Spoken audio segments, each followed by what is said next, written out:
Good evening and welcome to the regular scheduled meeting of the Council of the Municipality of Bayham. It's Thursday, April the 17th, 2025, 7 p.m. and I will call this meeting to order. Remind members of disclosures of pecuniary interest and the general nature thereof. See none noted. Skipping down to section 4, announcements for the evening. That's your cue, Councillor Chilcott. Get my arm. Sorry about that. Thank you. I just wanted to make note that tomorrow, Good Friday, at the Stratfordville Community Center is the Easter egg hunt. It starts at 10 a.m. sharp. If you get there at 10:05, there will be nothing left. Rain or shine, they will fix something up in the hall if they have to. And then on April 19th at 11 a.m. at the Parish Hall, the Port Burwell will be having their Easter egg hunt as well. And I would assume you shouldn't be late for that either. And then on Sunday is the breakfast at the lodge in Vienna. Well, thank you very much for that. Any other announcements from council members? All right, seeing none, I would just like to simply state for those joining us in the gallery and at home tonight, it is Easter this weekend, so wishing you all a very safe and happy Easter. Enjoy the long weekend. Hopefully it doesn't rain us out too much. All right. Moving down to section 7, adoption of the minutes. We have the regular meeting of council held April 3rd, 2025, and the statutory planning meeting held April 3rd, 2025. Those minutes have been circulated, and if there are no errors or omissions, I would entertain a mover and seconder for the following. That the minutes from the regular meeting of council held April 3rd, 2025, and the minutes from the statutory planning meeting held April 3rd, 2025 be approved as presented. Councillor Froese will move. Councillor Chilcott will second. All in favor? I assume that's carried. There we go. Now we're carried. Thank you.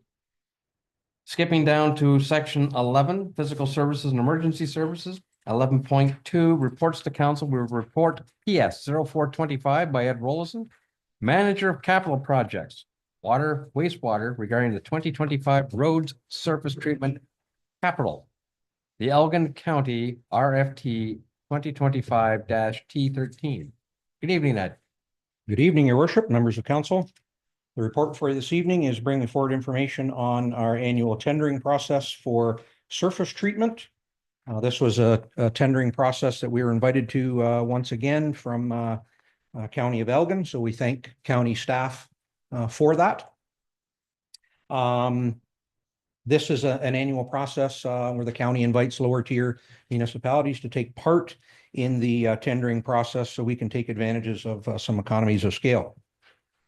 You'll see in the report, there was similar to last year, there was only 2 vendors that closed the tendering process, Duncor Enterprises and Miller Group. You'll see the low bid for the county tender of Duncor just slightly under 3 million and Miller Group at just slightly over 4 million.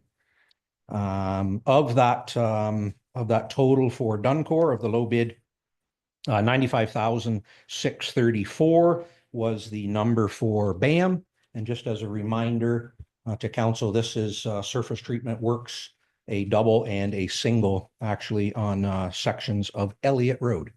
So the Public Works crew is actively out there and getting our construction season underway.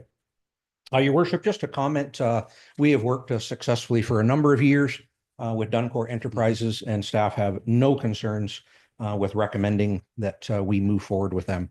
So with that, there's a recommendation before you, and if there's any questions, be happy to take them. Well, thank you very much for that report, Ed. Does anyone have any questions?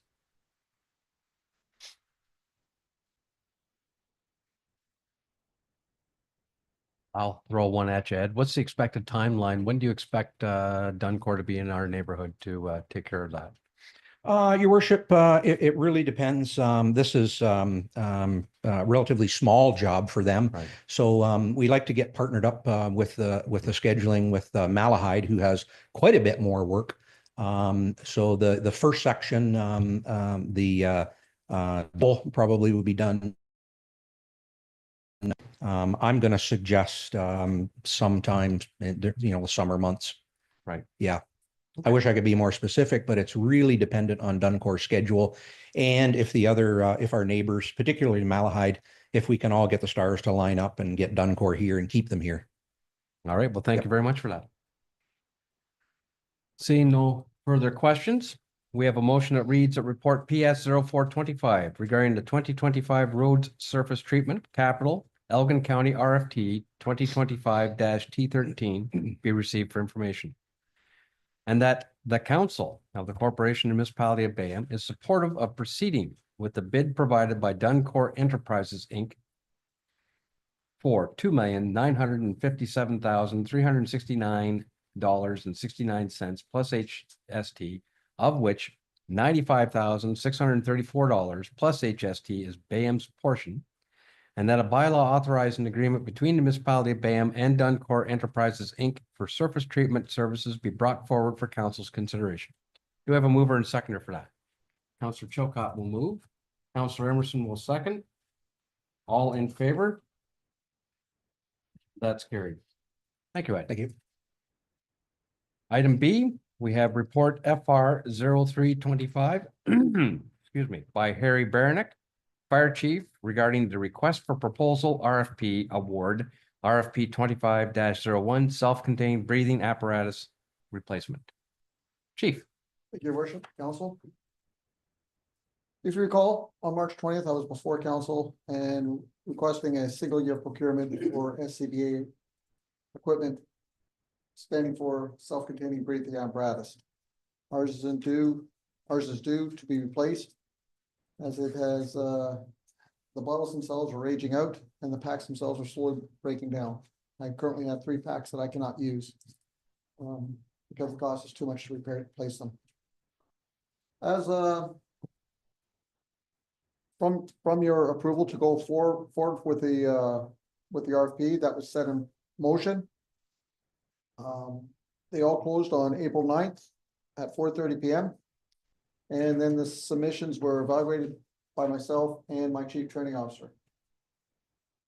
Shortly thereafter, we had a evaluation which included 4 members of the fire department that listened to the suppliers that were bidding for the product, or bidding for our RFP, and also we had several tests that were designed to test how they would fit on the individual doing several maneuvers. They were the exact same maneuvers followed by everybody doing with all the packs.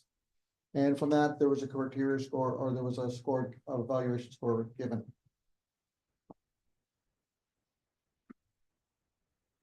In the report, it explains how the criteria score came about, and that AJ Stone came on top. Also, that what needs to be included is the fact that all these amounts were under what was proposed in the 3-year capital budget of $512,000. So by going ahead right now, and especially with the times that we are in, and knowing that in the unknown, it was very important that we go through this, I honestly believe. And in the proposals, in the pricing, it must be reflected that Brogan Fire, who was a Scott dealer, they basically were going to give the pack that we were using to test. So we deducted that from their cost. AJ Stone, they also included their batteries within the pricing themselves, the batteries in 2 bank chargers, separate or extra batteries in 2 bank chargers. They also included the fact that we currently have bottles that, because we're using MSA right now, we have bottles that we can still use for 5 more years. And with that, they were deducted. Mind you, in 5 more years, we're going to have to purchase those bottles to replenish them. However, that'll give us a little leeway. Further, AJ Stone has also agreed, because we're using MSA, that we can use our RIP packs, and they just need to upgrade them. That was a 50% savings on the RIP packs. So that again brought their price down. There were a lot of extras with AJ Stone, including the fact that they will color code our bottles. If you're in a mutual aid system and you have several fire departments there, many may have the same packs, the same bottles. It's very helpful to have identifying marks on them. AJ Stone will put our crest on them. They'll identify our colors for us. And that's all part of their price, where the others said it was extra. And I must add that I did not include on the others how much extra that was, because nobody would tell me that day. Other than that, the other good news about AJ Stone is the fact that they can deliver their bottles or their packs within 2 weeks. They went out and bought 100 packs once they heard what was going on in the Great South. And they have an inventory that is readily available for us. Another thing about MSA packs is that the packs themselves are very technological. And what they can do is many troubleshooting can be actually done via them going on the computer and just finding out what the problem is and solving it that way. So having said all that, further things that must be understood is that when you come to our neighboring departments, the vast majority in Elgin are using MSA packs. Tilsonburg is using MSA packs. Norwich is using, or Norfolk is using MSA packs. They seem to be the most prevalent in our area. And out of that, we're recommending that staff proceed with the RFP 2501 and award it to AJ Stone for the amount of $361,845 plus HST, with a total cost of being $368,213.47. And as stated, we do have that within the fire department reserves and levy to pay for this. All right, Chief, thank you very much for that report. Does anyone have any questions? Councillor Chilcott. Thank you. I just wanted to clarify that $361,000 has already had items removed from it to make it comparable with the other companies. So what is the total cost with everything that they had included in their quote, or are we not getting those other items? Oh, we're getting every item. What I did with the other packs or the other companies, if the MSA pack comes with a great module or that amplifier, it's very clear, it's very crisp. It's outside the mask area where Scott's, you attach it to your mask, plus you have to have batteries to it, and they can run out. The other ones also have them attached to a mask. So there's other considerations. I added those all to make them as comparable as I could. So AJ Stone, with regards to like amplifier, I didn't need to add that because that's part of their staff. That's part of the cost, if I'm answering your question. So that 361,000 includes the Everything. amplifier, everything? Everything. Okay, I thought you had taken those things off of their price and came down to the 361. What I did take off was the fact that we can use other bottles. And for retrofit price of, I think it's $85 a bottle, to just put a little retrofit this so it'll fit within their new packs. I took that amount off because that was about a $17,000 savings. Okay, thank you. Okay, any other questions?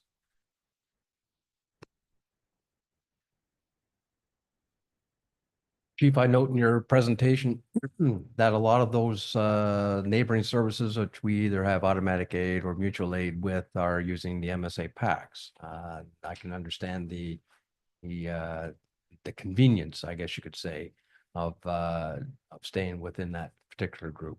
I understand that. That is correct, Your Worship. Okay. One more question. Councillor Chilcott. Sorry, I just have one more question. We had the criteria score, you've got 89, 88, 85, and 84. Is there something that 1 point equals? Like, The criteria consisted of several factors. One second. One was meet specifications. Then there was the committee evaluation. There was pricing involved, and that was worth 20% of the mark. The evaluation was 25%. Meet specifications was 15%. Warranty was 10%. Cost of annual service was 10%. Training was 10 marks. Delivery was 5, and references were 5, and that's how I came up with it. so the top two are very, very close. It's just preference. Actually, I may make one more comment. Thank you. One of them, as you saw, was 5%. and for references at the very end, that I just mentioned. And I phoned up one of the references for Scott. And the gentleman glowed about the company, saying it was a good company to work for or have them supply. But his end comment was, if I had my choice, I'd take MSA. And I went, okay. Okay.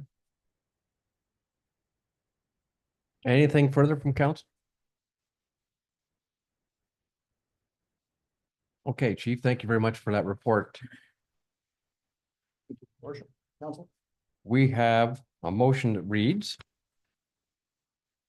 that report FR 0325 regarding the request for proposal RFP award, RFP 25-01, self-contained breathing apparatus replacement be received for information.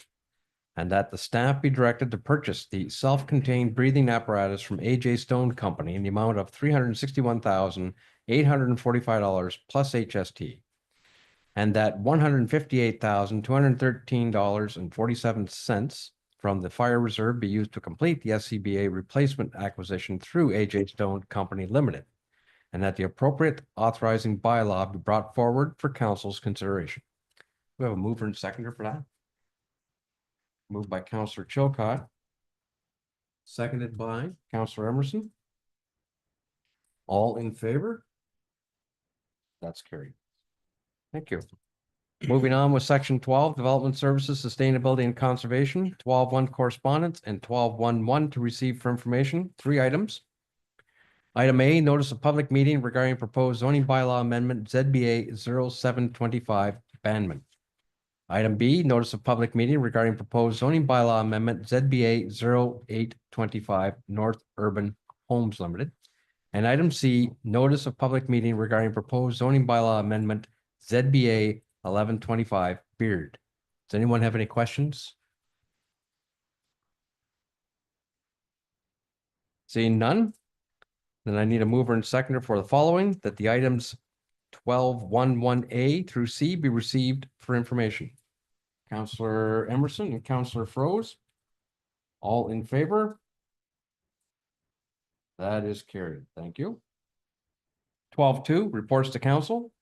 We have report DR 0325 by Steve Adams, Manager of Public Works Drainage Superintendent regarding the 2025 first quarter drainage report. Good evening, Steve. Thank you, Your Worship. Good evening, Council. Yes, the report before you for the first quarter of our municipal drains out there was the first part of it was pretty quiet, of course, with the winter we had. However, the second half got a little bit busier, but no new drains were petitioned during the first quarter. We do have 2 still that are kind of on hold with the engineer right now due to development, and just trying to sort some of them out right now with Quatham and the 1128, which is the Eden East side extension. Maintenance coming out of the winter, we still have maintenance to from 2024 on the Todd drain, Smith drain, Magar drain. They all have some issues from last spring or last fall that we have to complete at some point here this spring. They are prioritized. Additional maintenance within the report were the Weaver Branch, Neville, Fisher, and Mueller drains. They've all had issues pop up in the last month or 2. They generally, most of this stuff came in as a complaint.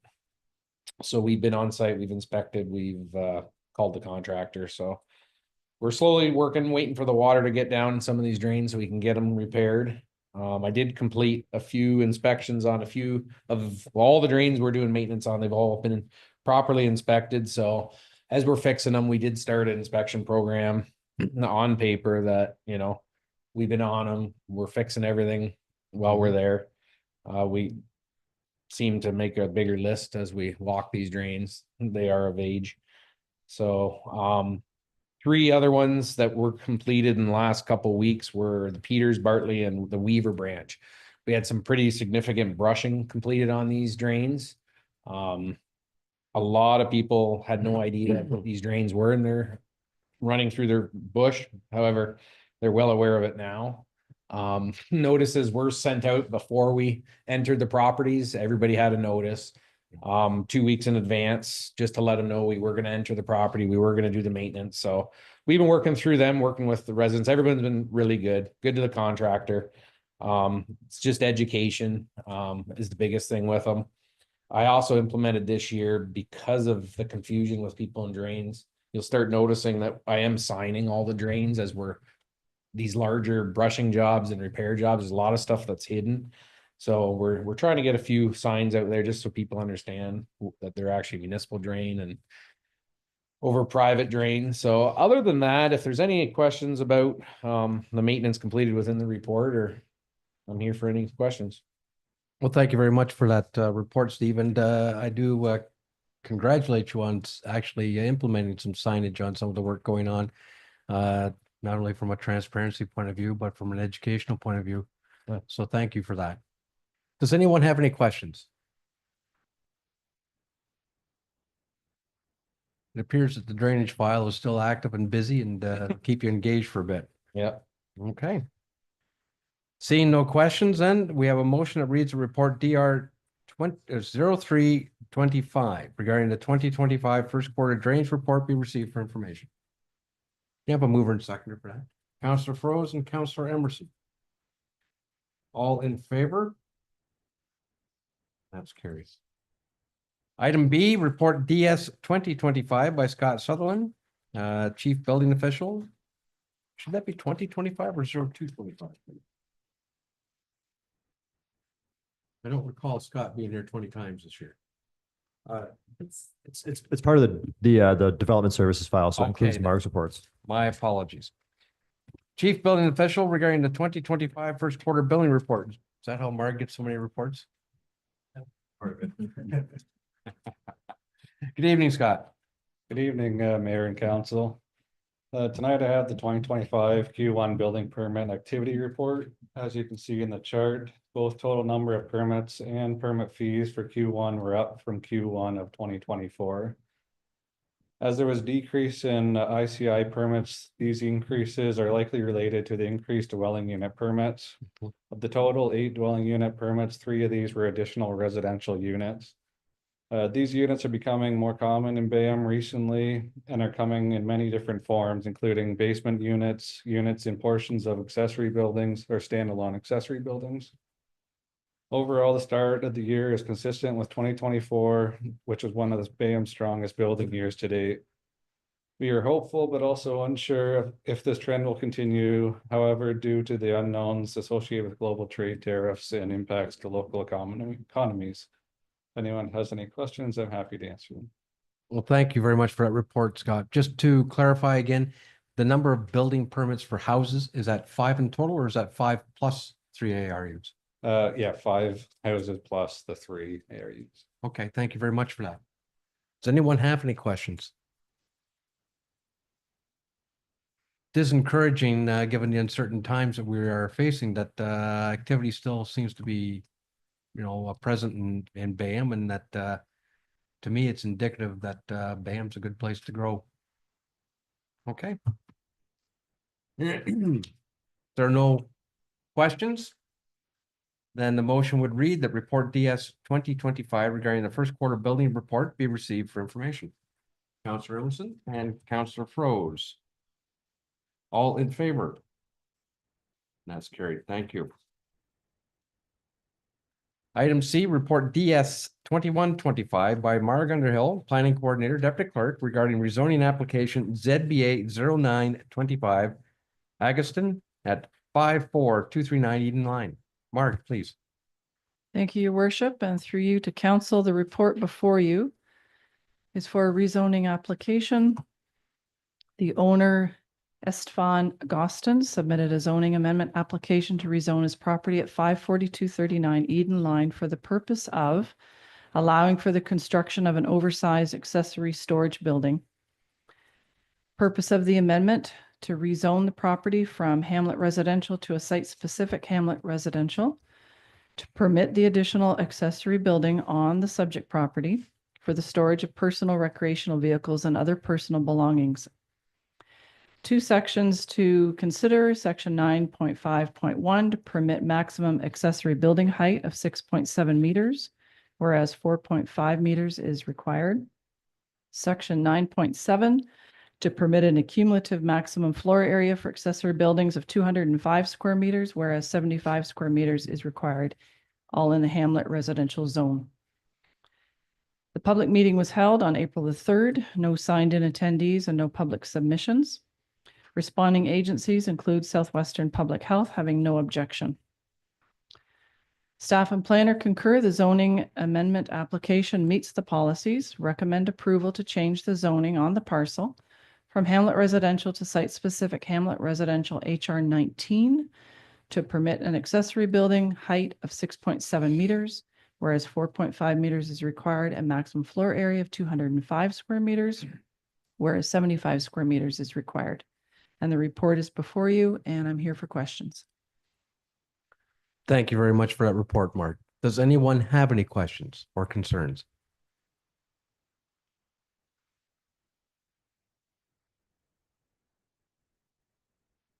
Okay. We have a motion then that reads that report DS 2125 regarding the Augustin rezoning application ZBA 0925 be received for information. And that pursuant to the Planning Act Regulations Bill 73 Smart Growth for Our Communities Act 2015, it be pointed out that at the public participation meeting held April the 3rd, 2025, associated with this application, there were no public oral presentations and one agency submission from the Southwestern Public Health received regarding this matter. And that all considerations were taken into account in council's decision passing this resolution. And that zoning bylaw number Z 456/2003 as amended be further amended by changing the zoning on lands located at Part Lot 6, Concession 8, municipality identified as 54239 Eden Line from Hamlet Residential HR Zone to site-specific Hamlet Residential HR-19 Zone to permit the construction of a detached accessory building on the subject property for the storage of personal recreational vehicles and personal belongings, requiring relief from the following provisions. Section 9.5.1 to permit a maximum accessory building height of 6.7 meters, whereas 4.5 meters is required. And section 9.7 to permit an accumulative maximum floor area for accessory buildings of 205 square meters, whereas 75 square meters is required. And that zoning bylaw number Z 803/2025 be presented to council for enactment. Do we have a mover and seconder for that? Councillor Chilcott will move. Councillor Froese will second. All in favor? That's carried. Section 13, Finance and Administration, 13.1 Correspondence, and 13.11 to receive for information. Item A, City of Peterborough regarding the use of X. Item B, Prince Edward, Lennox, and Addington Social Services regarding Ontario Works financial assistance rates. Item C, the Long Point Region Conservation Authority regarding the March 7th, 2025 meeting minutes. And item D, the Elgin County regarding the April 8th, 2025 from the council chambers.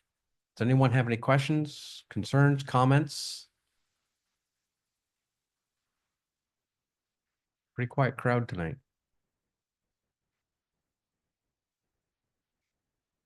Okay.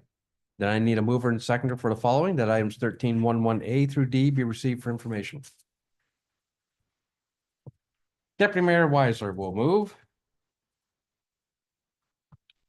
Councillor Emerson will second. All in favor? That is carried. 13.2, reports to council. We have report TR 1125. Well, okay. Sorry, Lauren, you're gonna have to wait. We are going to recess this meeting and move into a statutory planning meeting.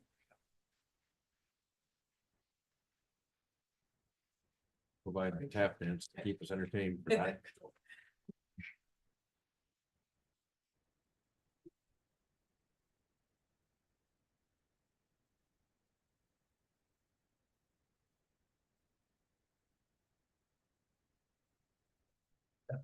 All right. Okay, to 7:30, and I will call the statutory planning meeting to order. I'll remind members of disclosure of pecuniary interest and the general nature thereof. The first public meeting is dealing with the proposed zoning bylaw amendment ZBA 0725 Banman at 55541 Main Street. Purpose of this bylaw amendment is to rezone the subject property from village residential R1 zone to site-specific village residential R1 XX zone to address the deficits, of a split lot created by deed and to permit a new detached dwelling, which requires relief from the following provisions. Section 10.3, permit a minimum lot area of 809 square meters for part 1, whereas 900 square meters is required in Stratfordville with municipal sanitary servicing. Section 10.3 to permit a minimum lot area of 565 square meters for part 2, whereas 900 square meters is required in Stratfordville for municipal sanitary servicing. And section 10.4 to permit a minimum lot frontage of 18.8 meters for part 2, whereas 20 meters is required for a partially serviced lot. The subject property is known as 55541 Main Street, south side, south of Heritage Line and west of Plank Road in the village of Stratfordville. The effect of this bylaw is to permit the development of a single residential dwelling on a lot that was created by deed that does not meet the minimum lot area or frontage requirements for the proposed zone. At this point, I will call for any public participation. Anyone who wishes to speak for this particular application, please attend the podium, sign in.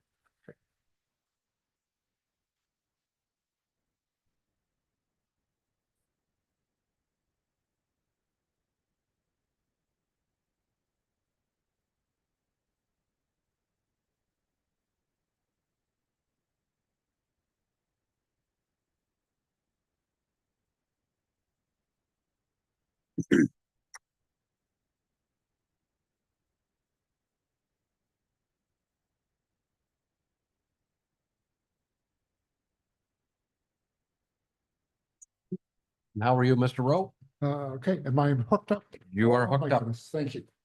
Yeah, Dave Rowe, the agent and planner on this particular application. And the property, as you probably know, is just a couple of block or so away from where we're sitting tonight. What we have here is a situation where we have an existing lot of record. Vacant portion, which is a separate conveyable parcel. In order to get a building permit to construct a house, your bylaw sets a minimum lot frontage and a minimum lot area. Now, the frontage, I believe, is 20 meters, and I think we're 18 point something meters in frontage, and I believe what 900 square meters for the lot area, and we're 500 some square meters. Now, when we started this application, we met with staff, had a pre-consultation, and out of that, staff recommended and requested that I prepare a professional planner's justification, and also they required a hydrogeological review done by an engineer to determine adequacy of groundwater and water supply, because in the town here you rely on wells. So we did both. We hired Wilson and Associates hydrologists, and they've done quite a bit of work in the area. At least I've referred a lot of work to them. And they prepared a study which was submitted, which supports the proposal that determines that there is adequate water in both quality and quantity that would be available for a new residence. The site itself is got access and can connect to the municipal sewage system. Now, we also looked at the configuration of the lot. It's somewhat of an odd shaped lot. So we looked at the required setbacks, front yard, side yard, rear yard setbacks. Came up with the drawing, had it reviewed by your staff to determine that we, in fact, interpreting the proper setbacks. There is an adequate building envelope on the site. What the Banmans are intending to do is they live on the other portion of the property, to sell that house and to build a new two-story house on this portion of the property. And there is more than adequate building envelope to accommodate a reasonably sized two-story house. I received a copy of a letter from a neighboring property owner raising some concerns. And I'll just briefly go through them. The one concern is the adequacy of water. Is there enough water? And we were able to address that specifically through the Wilson and Associates study. Worried about during the construction period that there could be some disturbing of the gas lines and other infrastructure. However, the lot itself is adequate size, and I can't foresee that being a real issue, in that in most urban areas you've got houses that are no more than probably 3 feet from each other, or 3 or 4 feet from each other. So that's, again, very doable. They're concerned that with their sight lines, they'll no longer be able to see the park. Well, the sight lines are something that are really guaranteed in planning. I often got people concerned with cottage properties. Well, the new cottage is going to block my view of the lake. Well, such things do happen. And I got some other concerns regarding the impact on the value of their house. Well, so much depends on not only the house that's built, but how it's maintained, how the yards are maintained, the landscaping and such. Attached, I think, as part of the submission is my planning justification report, provincial as well as county and the municipal plans support infill development. In fact, encourage infill development, which this clearly is.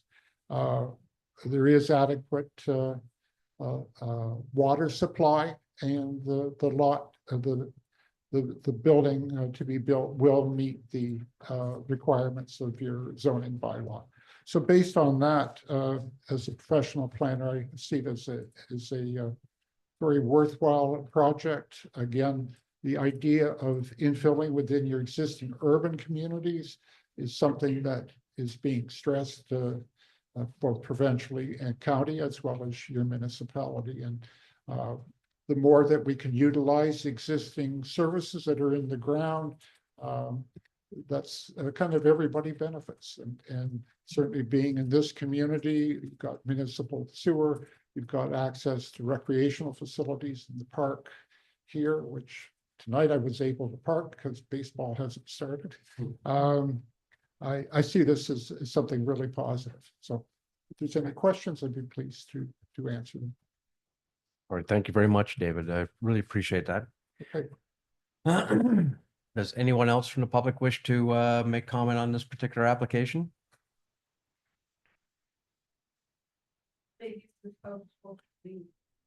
Please attend the podium and sign in.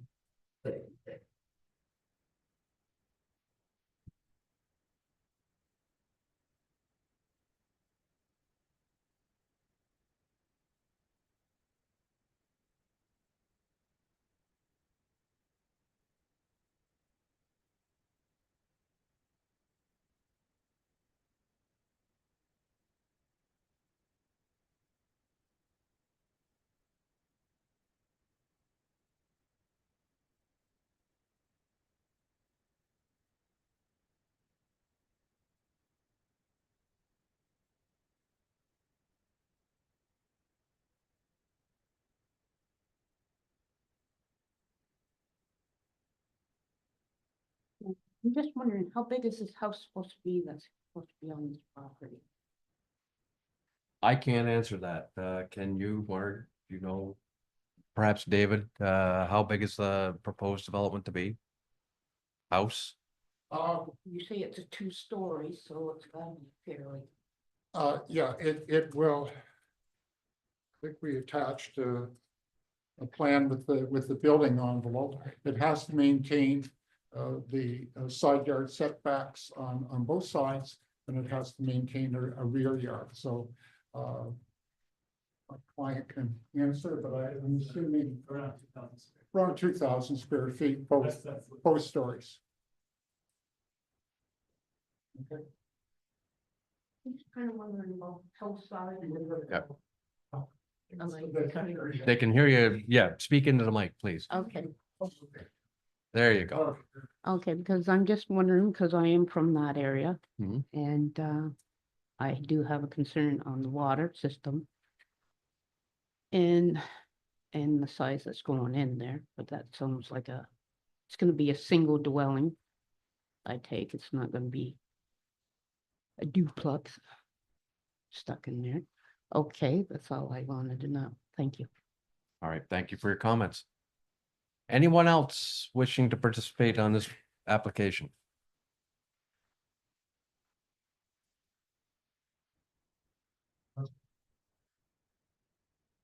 Okay. I would note that there was some correspondence included with this file. Public comments received April 9th, 2025. Ken Smith, letter. Any other correspondence, Mark? No correspondence in addition. All right. There is no other business associated with this file. So we'll move into the adjournment for this public meeting. The motion reads that the zoning bylaw be considered at a future meeting of council and that pursuant to the Planning Act requirements, the public meeting for zoning application ZBA 0725 is now complete at 7:42 PM. Do I have a mover and seconder for that? I see Councillor Chilcott and Councillor Emerson. Will second. All in favor? And that is carried. Moving onward with the next public meeting, I will call this public meeting to order at 7:42 PM.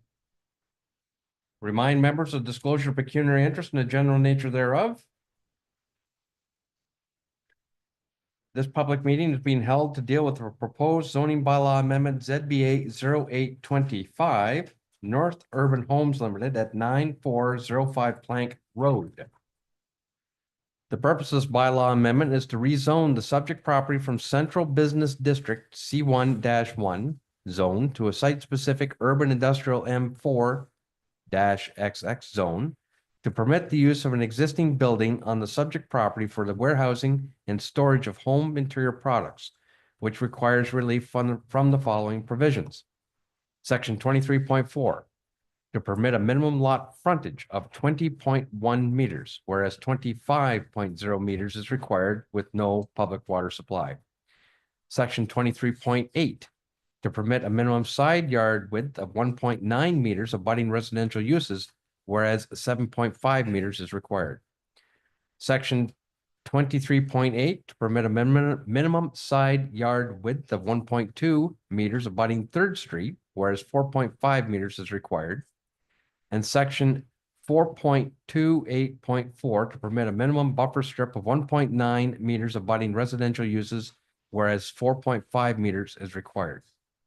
The subject property is known as 9405 Plank Road, southwest corner of the intersection of Plank Road and Third Street in the village of Stratfordville. The effect of this bylaw is to permit a change of use by change of zoning within an existing building that does not meet the frontage, side yard, and buffer strips requirements for the proposed zone. At this point, I will call for any public participation who wishes to speak on this application.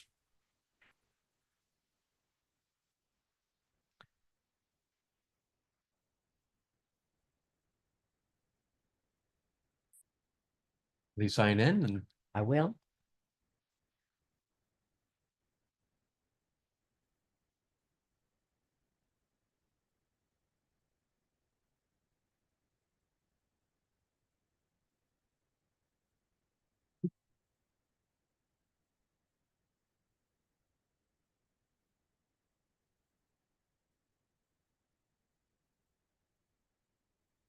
Hi, I'm Rose Cowell. I live next door at 9397 Plank Road.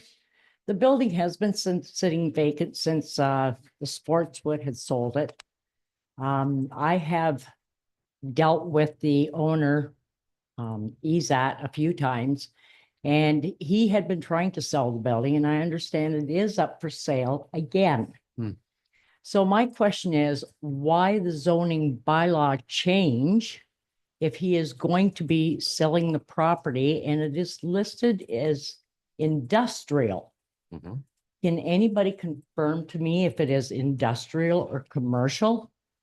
Because he is in the real estate ad, basically saying that they can put in any kind of business that they want. Bakery, car lot, manufacturing. It doesn't seem to specify anything. So I'm a little concerned. Like if I'd love to see the building being used because the property is getting atrocious. The yard work is horrible up there. I'd like to see the business there, but I also don't want to feel like I'm like a manufacturing business with the noise and everything else. My backyard is right there. I'm enclosed. My backyard is enclosed by that building.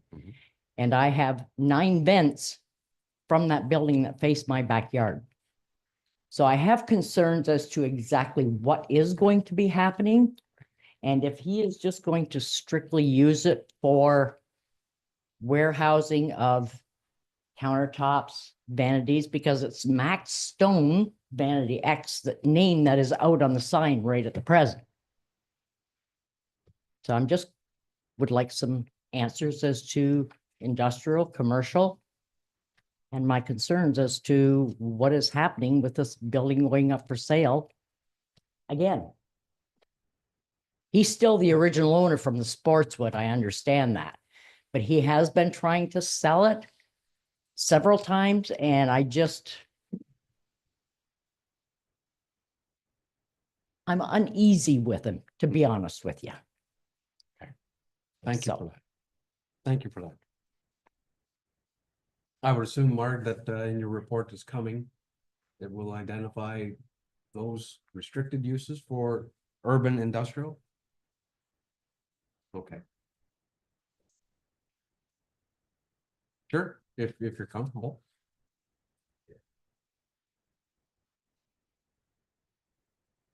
Just referring through your worship to council, referring to the notice that went out to all the neighbors within 120 meters of this property. The zoning presently is Central Business District, which is the C1-1. They are asking to rezone it to a site-specific urban industrial. So the zoning is changing from Central Business District, which is a commercial zone, to a site-specific urban industrial. That was one of Ms. Cowell's questions. Is to permit the existing building to be used for warehousing and storage of home interior products. And what they've put in their application is the building will serve as a warehouse for bathroom vanities. A delivery truck will visit once a week during business hours to drop off new stock and collect sold items. And yes, the property is for sale. The zoning is required to, I think, facilitate the moving of this property. So I'll leave it at that. Okay, then just while you're there, it will preclude certain uses that might be of concern to the neighbors then. That could be under consideration, Mm-hmm. yes. If right. there's, opportunity to put those restrictions in. All right. The site-specific urban industrial will address those 4 points that are noted in the notice. If there's something additional, that would be up to council for consideration. And I will be bringing the report soon. And we can discuss if there's any other regulations that council would feel more comfortable with. All right, thank you for that. Does anyone else wish to make any comments regarding this application?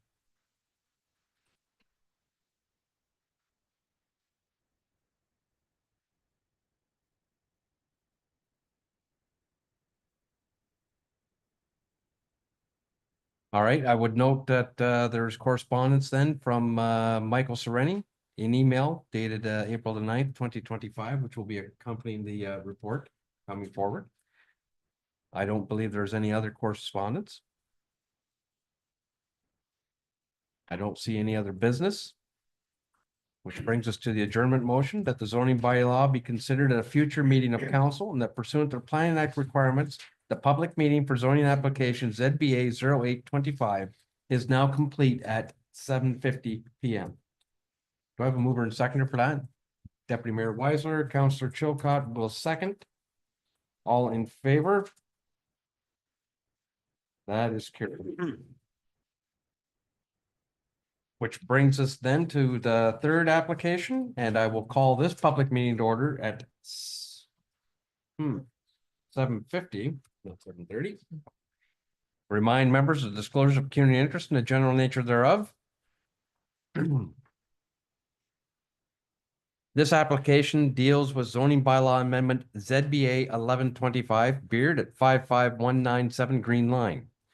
The purpose of this bylaw amendment is to rezone the subject property from agricultural A1 zone to a combined agricultural and temporary A1 TX-X zone to permit a garden suite on the subject property for a period of not more than 20 years, which requires relief from the following provisions. Section 26.4.x to permit a garden suite in the form of one-story transportable prefabricated dwelling unit for a period not to exceed 20 years. The subject property is known as 55197 Green Line, South Side, south of Pressy Road and west of Summers Road. The effect of this bylaw is to permit the placement of and servicing of a temporary residential dwelling in the form of a mobile home trailer for a family member to reside on the subject property. This time, I would ask for any public participation regarding this particular application. So please step forward to the podium and sign in.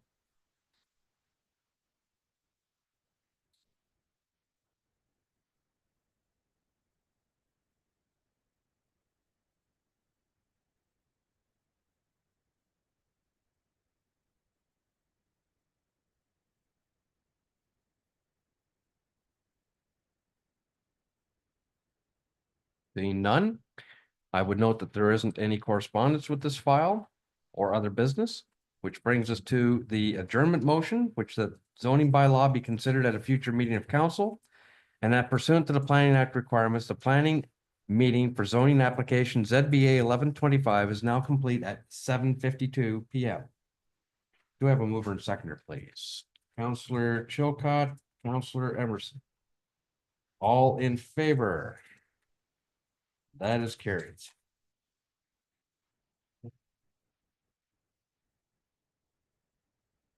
Okay, returning to our regular agenda, we left off at section 13.2. A, report TR 1125 by Lauren James, Treasurer, regarding the 2025 Q1 variance report. Lauren, please.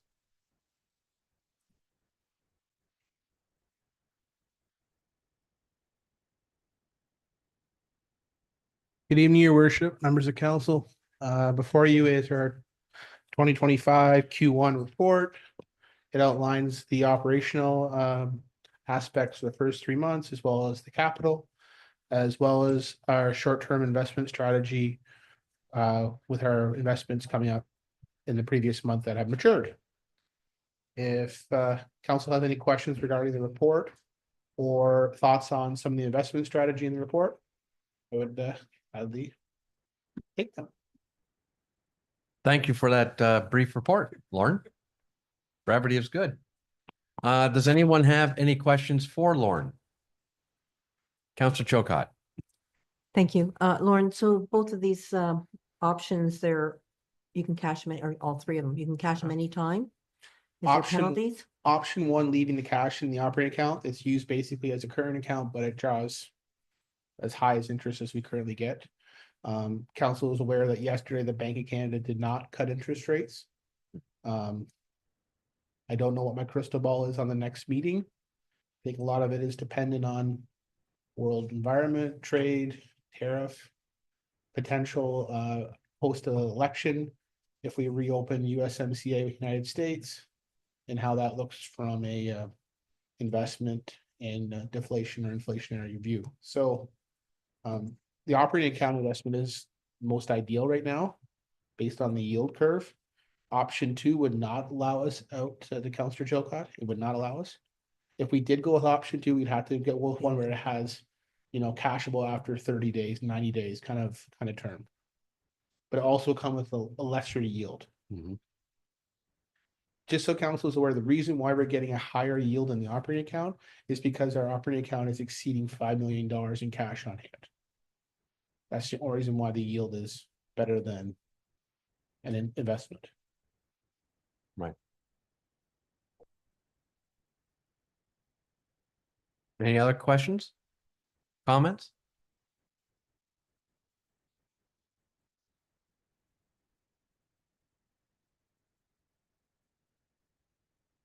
So the recommendation then, Lauren, coming from you would be leave it in the operating account. It's earning a pretty good interest rate at the moment. It gives the municipality the most flexibility to draw on those when those projects come due.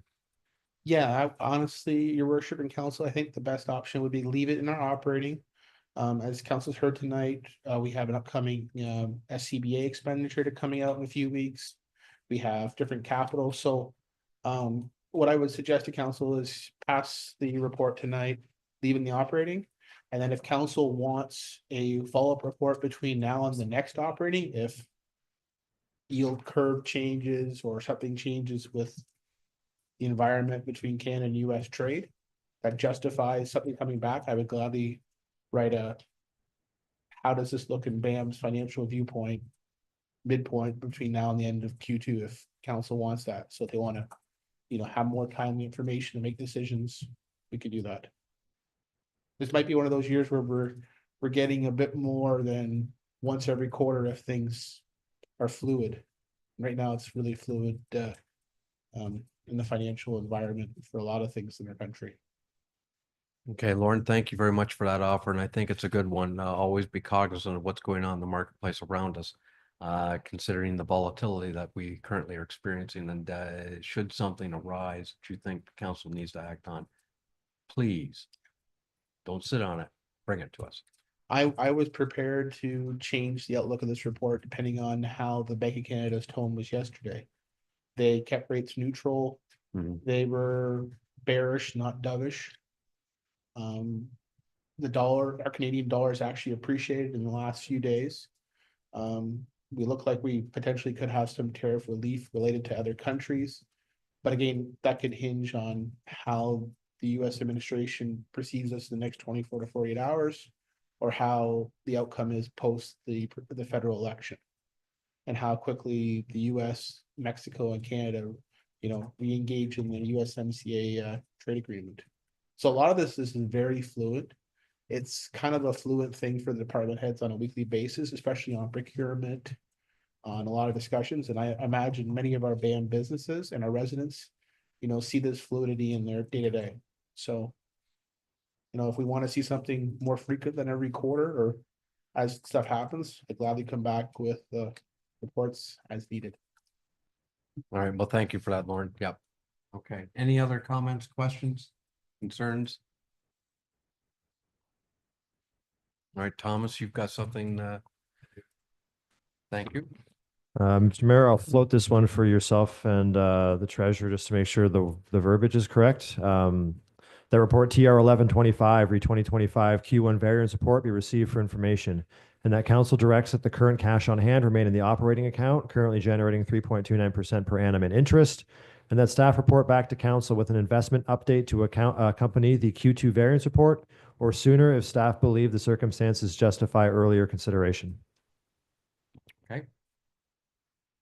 That seems to me meets my expectations. Deputy Mayor Weiser, are you willing to move that?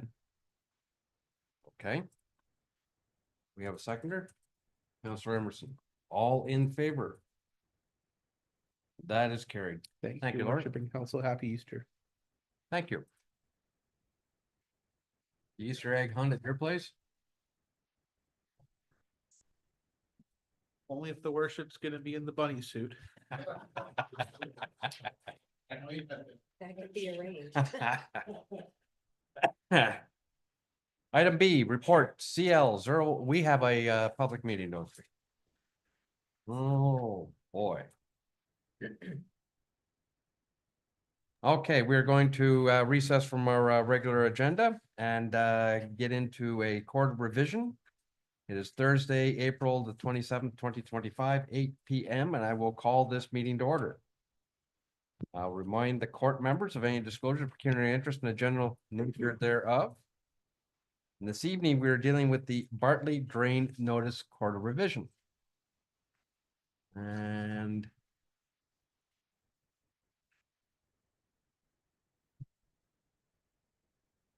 I'm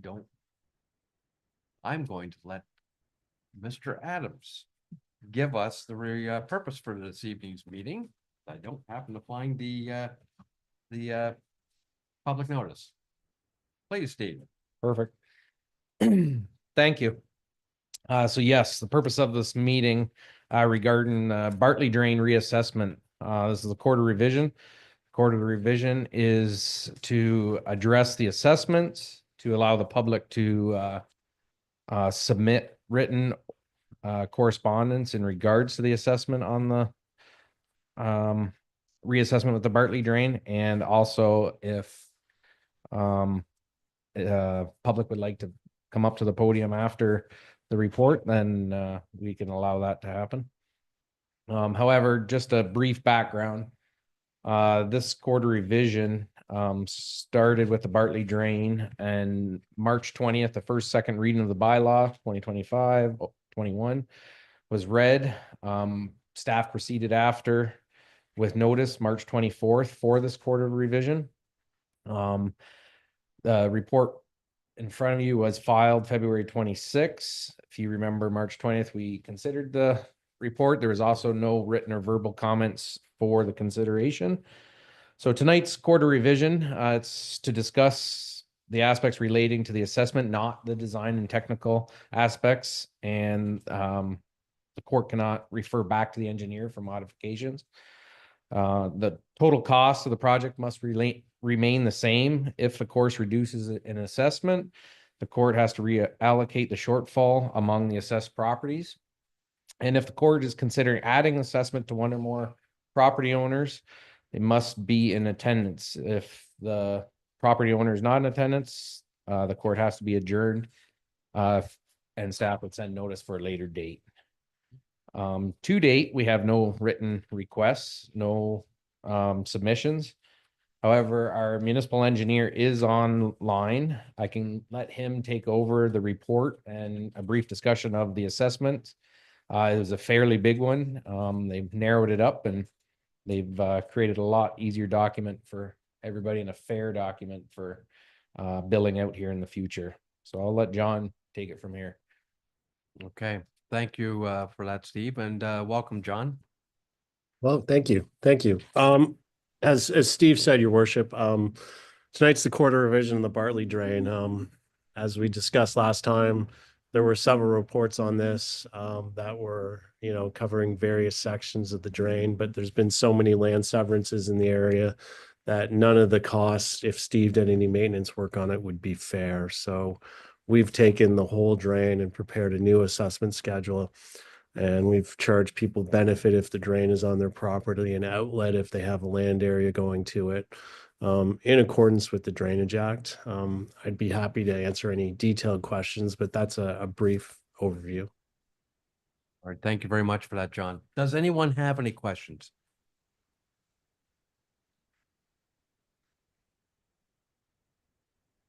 Before we go into too much of that, how about we deal with some public participation? Does anyone wish to speak to this? In the room, the gallery is kind of emptied out. In fact, I don't see anybody that's on the Bartley Drain here.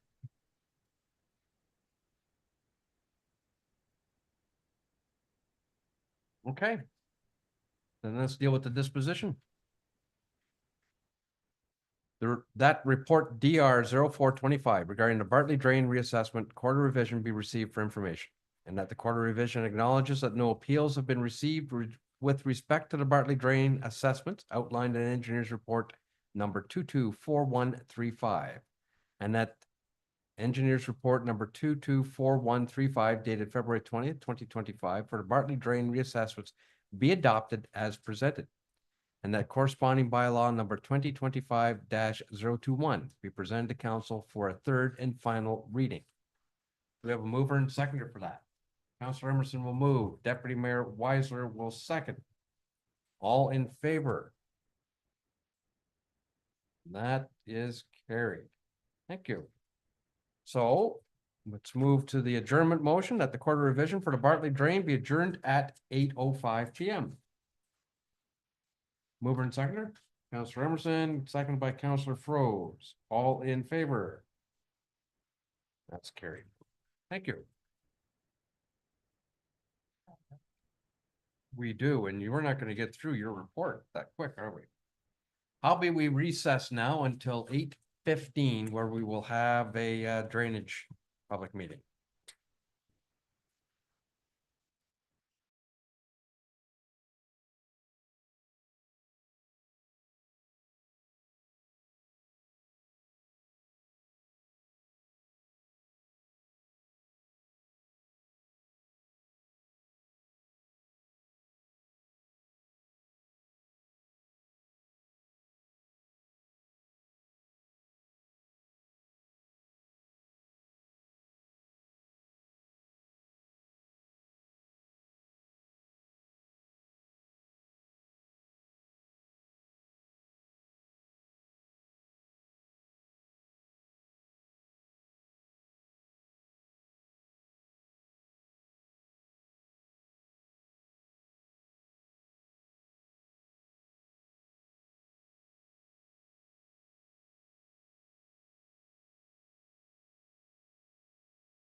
Ready? Welcome back. We are now turning our attention to a drainage public meeting. It is Thursday, April the 17th, 2025, 8:15. I will call this meeting to order. Mind members of disclosure of pecuniary interest and the general nature thereof. Again, we are joined this evening by Mr. Adams and to deal with the County Road 43 drain notice of public meeting. And Mr. Adams, I'll leave that summarizing the purpose of this in your capable hands. Thank you. So yes, this petition was filed by Del Walcarius of Elgar Farms. The petition was filed for the severance for a legal outlet for possible 2 properties, I believe. So with this, we actually had a drain in the area right up to the property line. So this is a very straightforward, the assessments, the watershed for this is just represents the lots that are being created. With this is, sorry, I never did. This is for concession 3 lot 1. So this is Richmond Road, south of Richmond, about 500 meters, right at the end of the houses on the east side of the road. This is where this proposed extension of the drain is going to be. We held an on-site meeting on September 9th of last year with landowners and the utilities. Everything went good with that. We moved, Mr. Spreet moved to writing the report. We dealt with the landowner on a couple small issues. Other than that, very straightforward. We move this meeting to consider forward. We'll have a quarter revision on May 15th at 8 p.m. And staff did receive no written comments or concerns on this drain. I can let John just give you a quick little brief of what he did on the report for the design aspect. All right, thank you, Steve. John, any comments? Thank you, Mr. Chairman. Yeah, this is, as Steve said, it's a very straightforward drain. Mr. Walcarius needed this drain to get his severances along Richmond Road. So we simply extended the existing drain, which is already on that side of the road at the north end of the first lot, and we're proposing to extend it 43 meters to basically the limits of the second lot, the north limits of the second lot. This will meet the requirements of the Land Division Committee, where each property has to have a legal connection to a municipal drain. Stubs will be brought into both properties. And as Steve said, all the costs are simply paid by the developer because he's the one that's selling and creating the lots. Are there any questions? Okay, well, thank you very much for that, John. No problem. Again, is there anyone in the public who wants to participate in this public meeting? Seeing any? No correspondence with the file, and as you noted, Steve, so we will move on with the disposition. Motion reads that report DR 0525 regarding the County Road 43 drain Algar extension consideration report be received for information. And that in accordance with sections 44 to 46 of the Drainage Act, the Council of the Corporation and Municipality of Bayham hereby adopts Spreet Associates Engineers Report number 224307 dated March the 28th, 2025, referred to as the County Road 43 Drain Algar Extension Report. And that provisional bylaw number 2025-028 be given a first and second reading. And that the clerk be directed to distribute copies of the provisional bylaw and notice of the time and place for the first sitting of the quarter revision to the affected parties pursuant to section 46(2) of the Drainage Act. And that a date of May the 15th, 2025 at 8 p.m. be set for the first sitting of the quarter revision. Mover and seconder, please. Councillor Emerson and Councillor Chilcott will second. All in favor? And that is carried. The adjournment that pursuant to the Drainage Act requirements, the public meeting is now complete at 8:20 p.m. Mover and seconder, please. Counselor Emerson, Counselor Froze. All in favor? That's carried. Okay, now we are returning to our regular agenda. We left off at 13.2, item B, report CL 0125 by Megan Elliott, clerk, regarding the 2026 municipal election method of vote. Megan, please. Okay. This report is being presented to council to determine what the 2026 municipal election method should be. The Municipal Elections Act outlines that the clerk is responsible for conducting the election, but there are certain areas that require the direction of council. Section 42(1) of the MEA notes that a local municipality may pass a bylaw to establish an alternative voting and/or vote counting method. If an alternative method is desirable, the bylaw is to be passed by May 1st of an election year. Alternative voting is simply anything different than paper ballot and hand counting, which is what BAM has traditionally done. The different types of alternative voting methods can be summarized into 3 categories of in-person, postal, and online. Each method comes with its own advantages, disadvantages, and financial considerations, which the report outlines, but I will briefly explain each for our discussion. In-person is with the use of paper ballots where you attend a specific voting location on election day or specified advanced poll days. The vote counting procedure is where the alternative methods can be applied if you wish to use a tabulator to count the votes instead of by hand. The estimated cost to do paper ballot hand count for BAM in 2026 is about $50,000, and to do paper ballot with tabulators is about $60,000. Postal voting is submitting your votes by mail. Paper ballots, along with a postage-paid envelope, are mailed as a kit to voters, and they can cast their vote and return the ballot to the municipality within a specified voting period before Election Day. As this method uses paper ballots, you can again do the count by hand or by tabulators. The estimated cost to do a vote by mail election with hand count is $35,000 and with tabulators is $45,000. Online voting is with use of internet and telephone. With this method, voters are sent a voter ID card with a PIN to use to cast their vote online or by the phone within a designated voting period. This method eliminates paper ballots and the counting by hand or tabulators and is calculated digitally and instantly, I might add. The estimated cost to do an internet telephone election in 26 is about $25,000.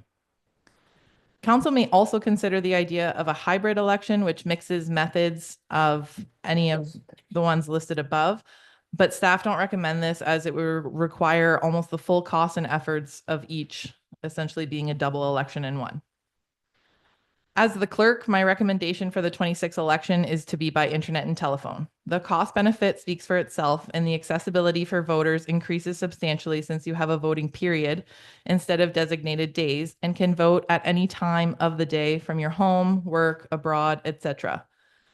For those who do not have internet access or to a telephone or just needing general help, a help center would be stationed in this building on certain days within the voting period, including some evening and weekend times to assist those who require it, or those who just want to feel they have somewhere to come out and vote. Another big bonus if we choose to go with internet telephone is a number of the Elgin, Oxford, and Middlesex municipalities are also going this route, and we can work together for getting the best cost for a vendor through joint procurement and have additional support for the creation of procedures, forms, etc. With internet telephone and eliminating paper ballots, we do not have to find and compensate election officials, and the amount of staff time on election day significantly decreases. Internet telephone has also been seen to increase voter turnout, which Bayham has been generally declining with. I also want to note that Elmer presented their report last night with approval for internet telephone, and Malahide is presenting their report tonight. And since they did internet telephone in 22, it's expected to be approved again. I'll leave it with you, Mr. Mayor, for discussion, and I'm available for questions. All right, Megan, thank you very much for that report. Let's open it up for any discussion, questions, comments. Anyone, please.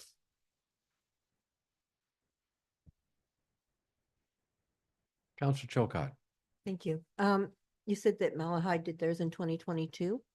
Did they see a significant uptake in the number of voters compared to the vote before?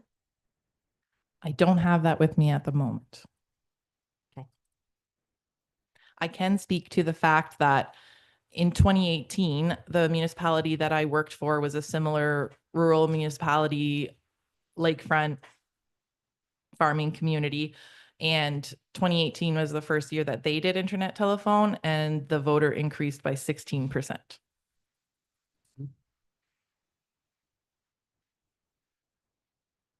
Deputy Mayor. Yes, thank you through you, Mr. Mayor. I hope you can hear me. I thank Councillor Chilcott for asking that question because that was going to be my question as well.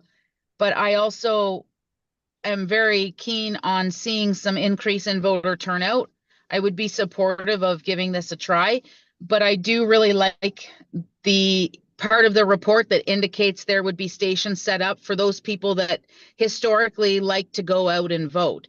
And I think that's an important component that we really need to include if we're going to switch this way. I'm just curious as to how it's going to be communicated to the public. If you could maybe just comment on that a little bit. Through your worship. Yes, definitely. So again, my experience in 2018 was the same thing in that municipality that we set up a help center throughout the days. About every single person that came through the help center that we helped, they went, "That's it? Awesome." And we're happy about it. Generally what we would do, because a lot of other municipalities surrounding us, we would probably join in together on advertisements, different training or just questions, like those kind of events. We would definitely advertise through our website, Voyant, everything that we could as possible. There will be a training component to it. But again, because we are surrounded with everyone doing the same way, that we could all work on it together. Thomas. Thank you, Mr. Mayor. Just to follow up Megan's comments. So in 2018, when I was with the municipality of Trent Hills, that was the first time that Trent Hills had done an internet telephone election. Previous to that, it was vote by mail and then hand ballot. Part of how we communicated was when the voter information letter went out, it identified the vote period, and it identified the dates and times the help center was available. So we operated a 10-day vote period. So the platform was up for 10 days, 24/7 until 8 p.m. on vote day. We operated a help center at the municipal office for all 10 of those days, including a couple of evenings and including weekends as well, in case there are individuals that couldn't come out and get assistance during standard business hours. And ultimately, what we found out was that it was very well received. We had a similar turnout compared to the 2014 election, and we found that the majority of individuals that do cast a ballot, they cast it with internet, and they did it very successfully. And some of the concerns that may arise, and some of the concerns in the report, in regards to if internet access or knowledge of the internet isn't necessarily a strong point. And in Trent Hills, we also had a number of party lines as well, which would negate the ability to do telephone voting. We had people come in significant numbers on vote day, and it was I would say a success. So we'd take a very similar approach here, and we learned from other municipalities in the area that have successfully done it as well. And like Megan said, we'd be partnering with our neighbors to do information sessions and send out correspondence. Councillor Frost. Thank you through you, Mr. Mayor.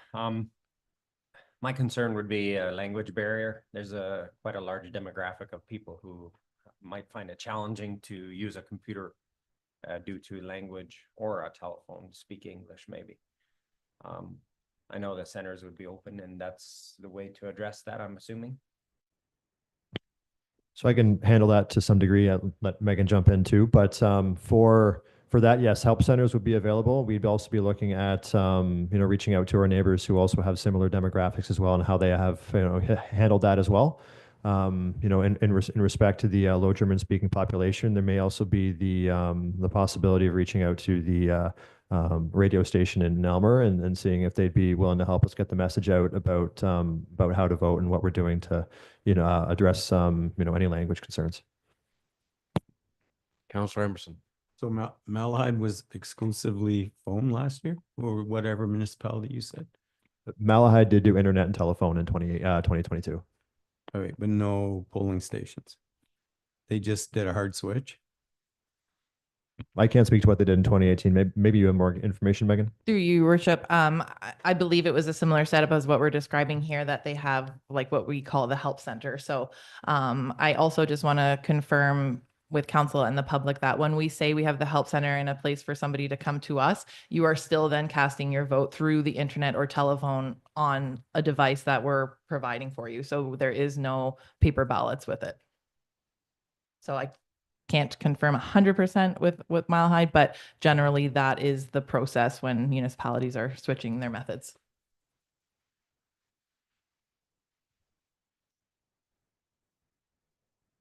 Megan, to wrap my own head around this, there would be poll clerks per se hired to do this. This wouldn't be conducted by staff, would it? Your Worship, I believe it would be through staff. Myself, like if we think about the procedure of it, more than likely I would set myself up with my laptop in the track list, have a couple devices, have a couple privacy screens, maybe a couple of our other staff that are rotating through. And it really doesn't take a lot of staff, just a few of us. So we wouldn't have to hire election officials. If we did, possibly maybe 1, 2 at max, but I would suspect that we would be able to handle it through staff. Okay. Thomas? Just a quick comment, just back to Councillor Emerson's comment. So in 2018, Malahide conducted an election that was sort of mixed methods. They had vote by mail and they also had in person with tabulators. And in 2022, they switched over to internet telephone. Okay, through you, Mr. Mayor, I would be similar. I would be like kind of favorable to a similar situation instead of a hard switch, just to see how it goes. And if it's a little bit extra money for one election, that'd be fine, I think. I think it's a hard ask, actually. There's something about walking to a place and doing your civic duty and casting a ballot for some people. All right, so what are you recommending just specifically? Are we talking a postal? No, Are we talking like having one poll? Yeah, polls plus the option of computer. Just one poll would work for the municipality? Yeah, well, you know what conflict that's gonna I raise. realize that. Right. Yeah, I realize that, Councillor. What I was trying to get at is if the motivation is to encourage greater participation and perhaps realize some cost savings. You can't have 3 polls. No, but I mean, if the motivation is not cost savings, just exclusively, but it is to encourage people to vote, I think the first time it should be both options, in person or I think you're asking a lot of people, I would say, but I'm in favor of putting the computer thing in, but I'm not in favor of taking away the right to walk in and cast your ballot. Okay, Thomas first, and then I've got the deputy mayor. Thank you, Mr. Mayor. Just a couple of comments. So we had similar comments arise in Trent Hills in 2018 and did successfully make the switch. And the middle ground was that having the help center available allowed individuals to come out and cast their ballot in person. So instead of, going to the Stratfordville Community Center, for instance, and casting a ballot on paper, they could use a tablet or a laptop to cast their ballot. So they're still effectively attending a vote station and doing their civic duty in that regard. In respect of a mixed methods election, council should be cognizant of cost for this because it's going to be impossible for us to determine by what vote method BAM eligible electors use. So we effectively have to provide them with a full paper ballot election and a full internet telephone election. We don't get a reduced cost if we go with mixed methods. So we end up ballpark $75,000. In 2018 and 2022, we have documented significant difficulty recruiting and retaining election officials to staff polls. And in fact, in 2022, we had a number of staff members have to jump in because we didn't get the numbers we needed, and we had election officials back out last minute. Marg's nodding over there because some of us were here until 1, 2 a.m. doing exactly that. If you've got paper and internet telephone, now you have 2 vote count methods. So now we may be counting ballots late in the evening as well. And ultimately, from a cost perspective, the election reserve If things go as currently outlined, will not have the funds available to run both methods. You'll have to allocate more money in 26, which is going to be a levy impact. So respectfully, staff would err against having a mixed methods election, and would prefer to go the internet telephone route with a number of our neighbors. Those are the comments. Thank you. All right, Deputy Mayor, you had comments? You're frozen. Yeah. Is she back? Well, she's Oh, maybe. kind of moving. Okay, you had comments, Deputy Mayor? Yes, sorry. Thank you through you, Mr. Mayor. I'm not sure what happened there. Apologies there. Actually, it was very similar to what Tom had just, had just voiced. I think for myself personally, I would love to try the internet method, mainly because I would like to see an increase in voter turnout. That's obviously the goal. And I think if we have stations set up where we can help them vote for a full 10 days, I think that would be even better. So I would be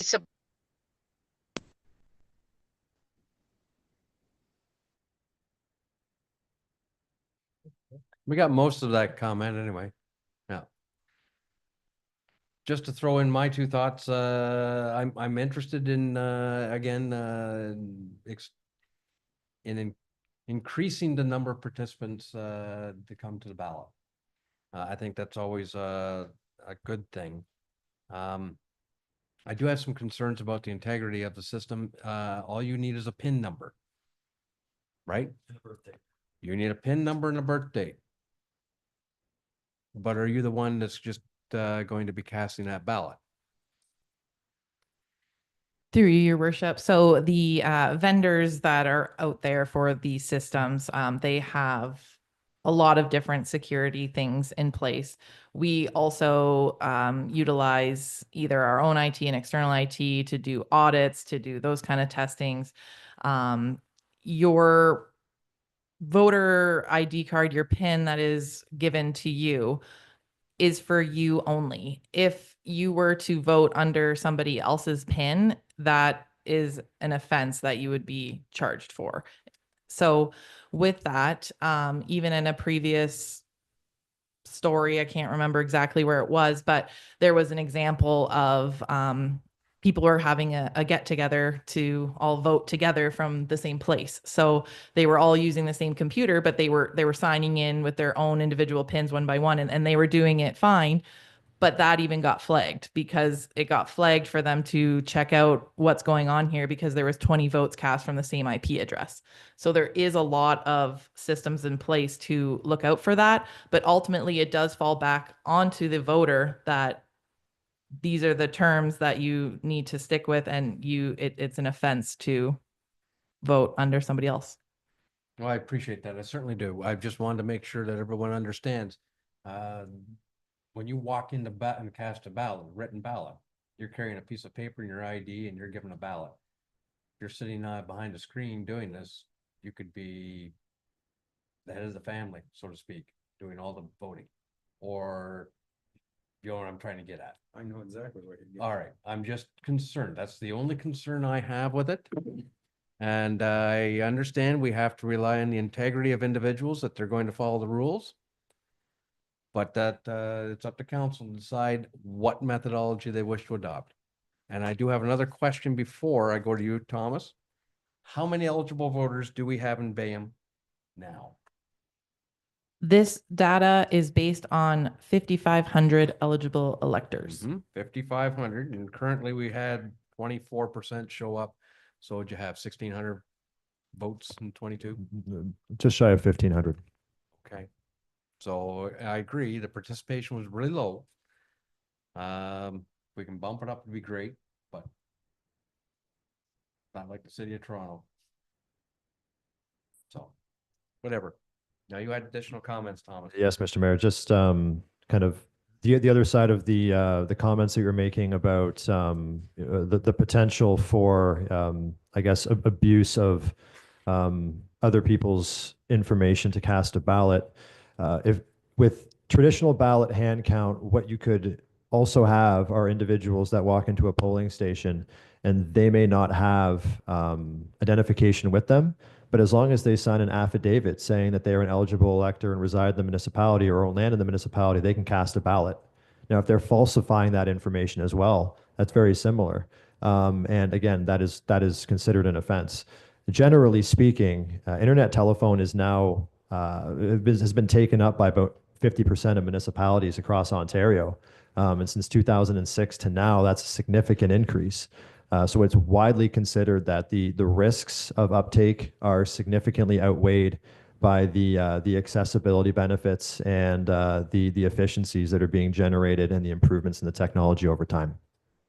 All right, thank you for that. I'm sorry, Councillor Chilcott, you had your hand up? I did. You're I'm not so even- far to the left. Thank you. So I guess my Left. question actually had to deal with when Councillor Emerson was speaking. He had mentioned about doing the dual, and I got confused when you guys were talking because you talked about tabulating and in person. And I thought that was a combined. It sounded like there was two different routes there when you said in person and tabulated. So I think, I don't know about Councillor Emerson, but it kind of was confusing as to those, that was going to be a mixed way of doing it, not, and then, so then tabulated or internet combined seemed like the next group that you could put them with. So it's in person tabulated is the way you tabulate them, whether it's hand counted or tabulated in person. And then there's online, and that's tabulated. Digitally. Digital. Yeah, thank you. So I So- think that's what to me, that was kind of why it sounded like you could do a hybrid. Yeah, so through your worship, so I think you got there. Just when I was talking about in person, it was just talking about that you're in person and then the vote counting could be either counted by hand or count it with a tabulator. So Right. that's where, but it wouldn't be both. Right, I got that, but I just thought Yeah. the way it was spoken, it may have been confused as to be a hybrid. Councillor Froese. Thank you, through you, Mr. Mayor. Megan, did you say it doesn't have to be approved until May of the election year? Through your worship, that is correct. The Municipal Elections Act was amended, I believe, in 2020 during COVID to change that. It used to be May 1st of the year before an election, and now it's May 1st of the year of the election. But it is good practice for us to establish which way we want to go so that we can get moving on putting all the pieces together. But that being said, that doesn't mean that you have to necessarily decide today. Councillor Froese. Thank you. I agree. Get it done early and get it done right. I know. In this case, however, I would like to maybe take some time to think about it. I too agree with Councillor Emerson about doing the two versions of it. And I guess I have a lot of questions. Why aren't we doing it provincially or federally? I already got my voting card for our nice, beautiful federal election. So I guess I have a lot of questions, and I would like to talk to some people and see what they think. That's what I like to do out in the community. Okay.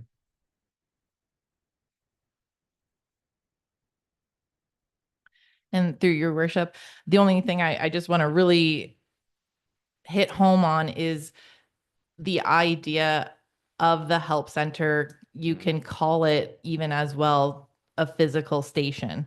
It just means instead of a pencil, you're going to press a button. And between the CAO and myself, we both have experience running internet telephone elections, and I can promise you that that was the reaction of everybody who came into the help center, that they were excited that it was that easy and they were happy. And I'm pretty positive that it'll be a good change. Okay. All right, Megan, you already indicated that it is good practice to get moving. I appreciate that, but there is a little time left here. Councilor Frost, you'd like to take some time and consult with other people? Absolutely. And on that, sorry, I just want to note as well, part of why we want to get moving as well is so that we can be a part of the joint procurement for the RFP for the vendor so that we would get the best rate. Because it's generally, the cost is per elector. So then if we go in with the joint RFP, whatever vendor will be then looking at a much larger scale. All right, Megan, is it going to make a lot of difference, even if we give 2 weeks and come back at it? Through your worship, I'm hopeful that 2 weeks would be okay. I know that the conversations was that it's already in progress. All right. Just to jump in on that, Mr. Mayor, not to cut you off, but we're working with Middlesex County municipalities and other Elgin municipalities, and we're kind of jointly reviewing demonstrations from internet telephone vendors right now. In fact, we had one yesterday, and we have 2 or 3 set up for next week. I know that the Middlesex county lower tiers, I believe, through the county itself are writing an RFP for procurement, which is why Elmer and Malahide are considering their reports tonight. So I can't speak to whether 2 weeks would really delay things or, we'd miss the boat on that. But I do know that they want to get things rolling as quickly as possible. And that's to get best vendor pricing because municipalities later this year in early 26 will be doing procurement as well. And being first out of the chute, there is a benefit to that. All right, Councilor Chilcott. Basically, I was going to ask the same question as to when do you have to know? And if it's that urgent, why are we just finding out now? Like, Yeah, what? obviously you've been working on this for a while and now we're just finding out. Respectfully to the councillor, so yes, the clerk has been working on this for a number of months, but as you recall, I've had some of this information before council previously on an update on where this specific item was at. And until early this year, there were no other municipalities in Elgin that were having these discussions seriously. It wasn't until early 2025, which is the year before an election and historically the year when clerks start to plan out the method of vote for an upcoming election. So this is very much in time with historical timelines for when best practice of establishing the method of vote occurs. This is not being rushed. We were, however, invited to collaborate with Middlesex County municipalities that did start their discussion in late 2024. So obviously that necessitated us speeding things up a little bit from our perspective, but this would be the normal time that if alternative methods is to be considered, it's this time of year. All right, any further comments, questions?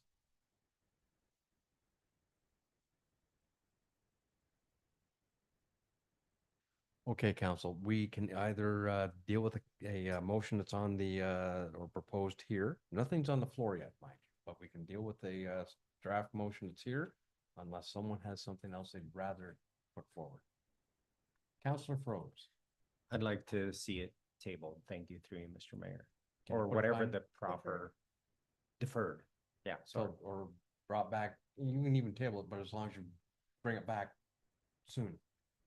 That's fine. We're a year ahead of the game here, and there's already huge savings. There's a price of 25,000 in there, so it must have come from somewhere. So I'm pretty comfortable. Okay. Do you want to craft something, Madam Clerk? I'm would suggest that it's brought back somewhat quick, couple of weeks enough.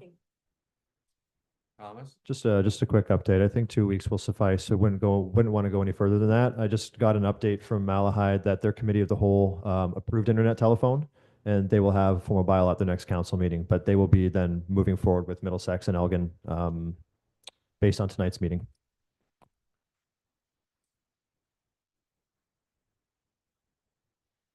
For the motion requested on the floor, I have that report CL 0125 regarding 2026 municipal election method of vote be received for information and that the matter be referred to the next meeting of council.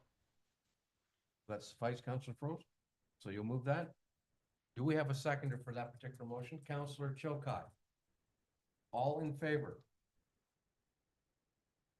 Any opposed? Okay. It's carried by majority. So we'll bring it back and it's, you know, to, if it's a case that it comes back, you can always have you can have a bylaw on the next agenda. We'll have it ready. If it passes, if it doesn't, then we don't have to worry about that bylaw, do we? There we go. Okay, thank you for that discussion.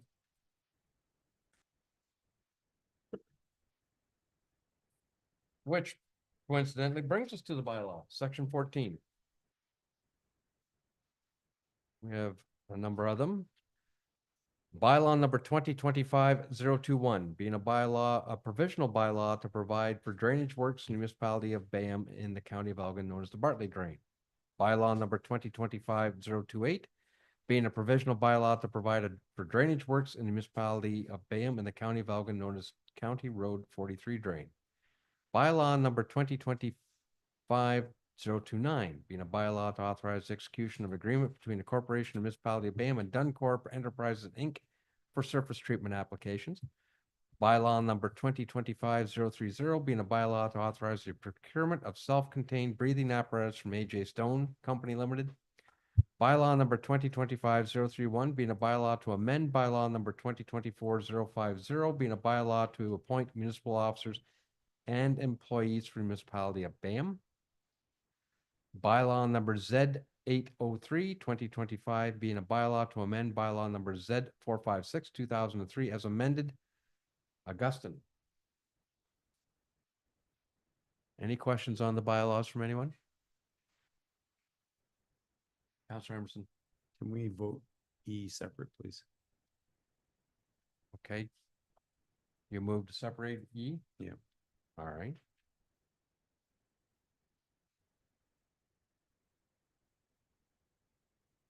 So we've got, first we can deal with this one, that bylaw number 2025-021, given the third reading and finally passed, and bylaw number 2025-028 be given a first and second reading. Those are the drainage. Can I have a mover and seconder for those? Councilor Emerson will move, Councilor Froese will second. All in favor?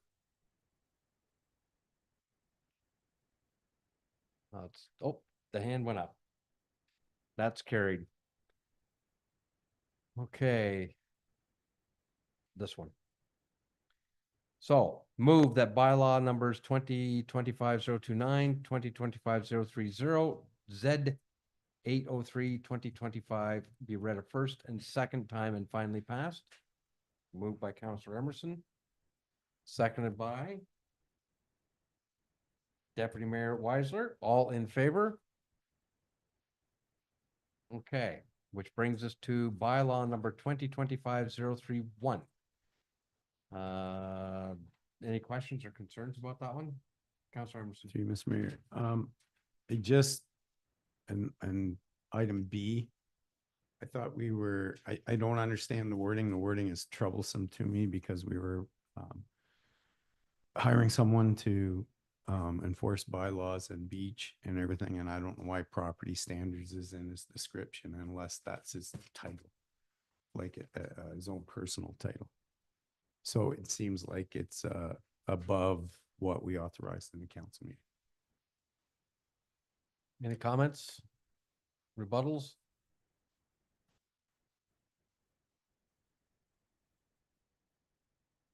I would assume that if I think the intention of this particular, and I assume we're talking about the seasonal bylaw officer.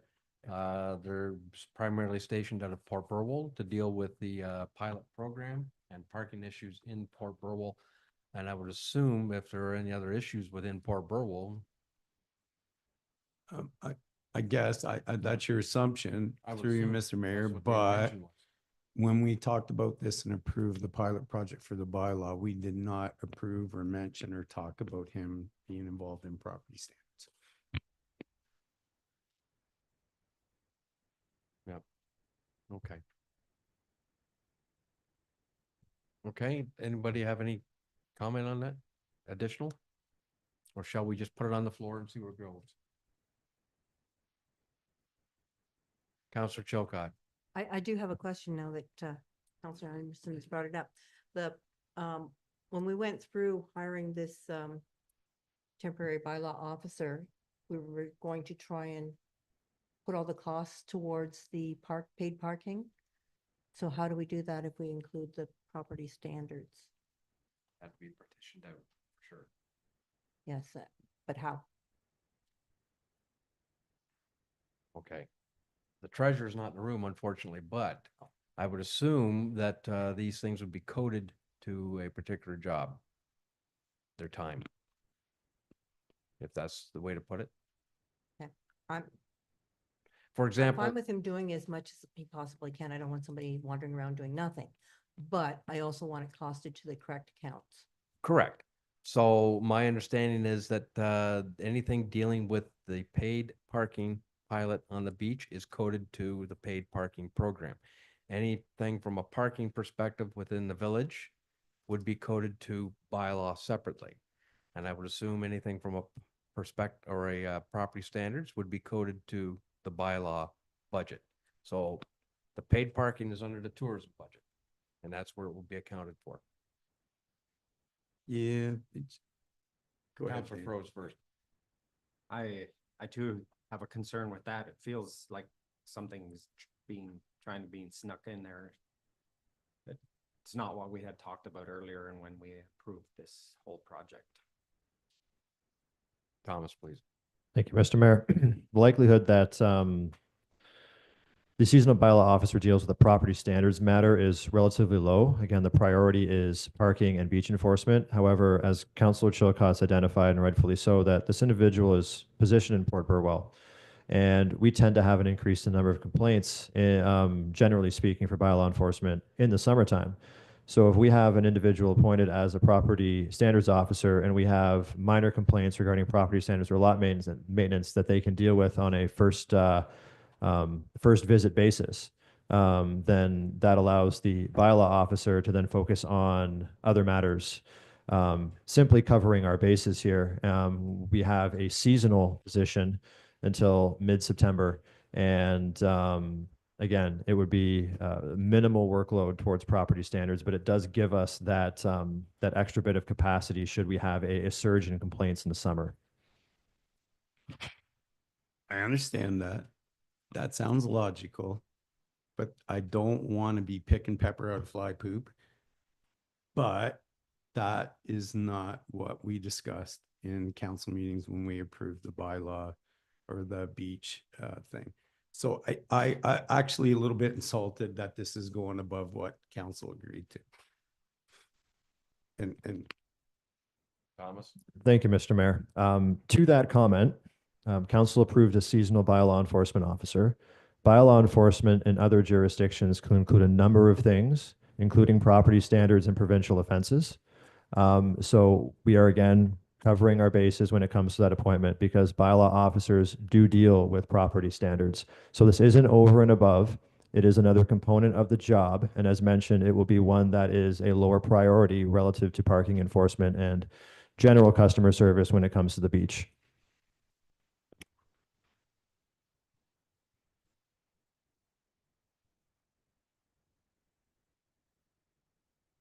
Counselor Froze. Thank you, through you, Mr. Mayor. So I guess the decision of council just wasn't to be carried out or something, because this is an addition to, and it's a change to the decision of council at that time. Okay.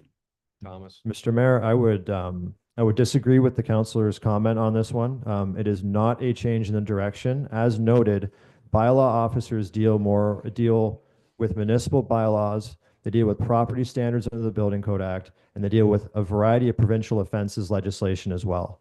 So to ensure that we are properly equipping our seasonal bylaw officer to do their job fulsomely in Port Burwell, all three are required. This is not over and above council's direction.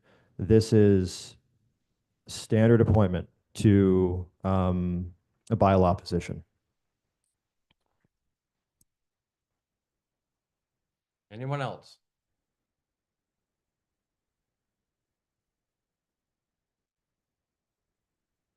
Okay, to deal with this issue then is the bylaw number 2025-031 be read a first, second, and third time and finally passed.